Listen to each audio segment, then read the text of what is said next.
घरे घर उजाला बातो घरे घर से घरे घर उजाला बातो घरे घर से घरे घर उजाला बातो घरे घर से अंगना में आका तोहरे नूर बरसे अंगना में आका तोहरे नूर बरसे घरे घर उजाला बा तोहरे घर से अंगना में आका तोहरे नूर बरसे अंगना में आका तोहरे नूर बरसे आका कयामत की गर्मी पड़त बा धूप से सारा बदनवा जलत बा आका कयामत की गर्मी पड़त बा धूप से सारा बदनवा जलत बा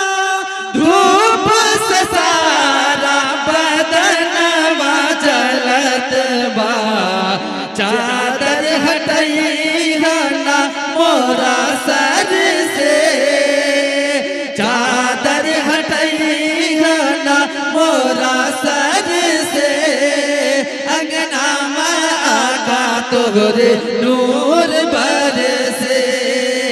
अंगना में आका तोहरे नूर बरसे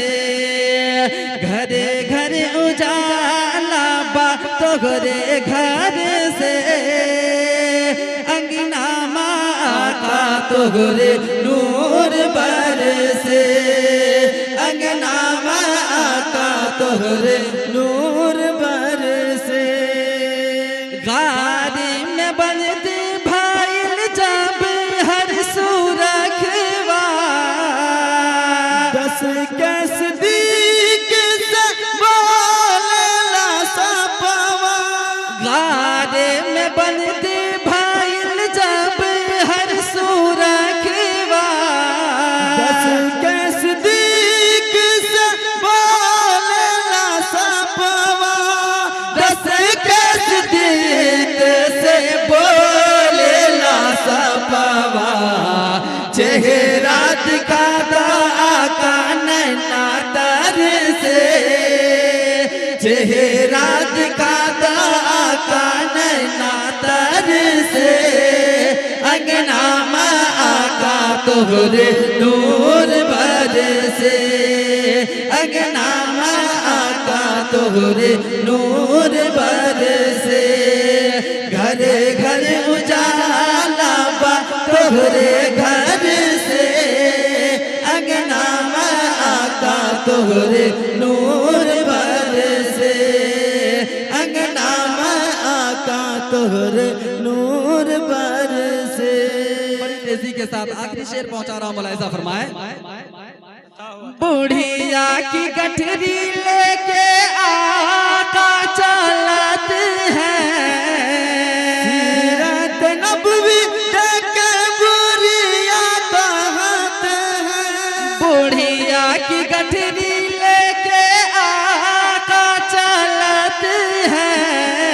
सीरत नबवी देखे बुरिया कहत है सीरत नबवी देके बुढ़िया कहत है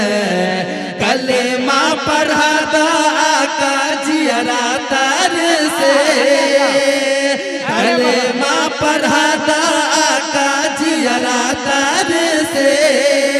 अंगना में आका तोहरे नूर बरसे अंगना में आका तोहरे नूर बरसे घरे घर उजाला बा तोहरे घर से अंगना में आका तोहरे नूर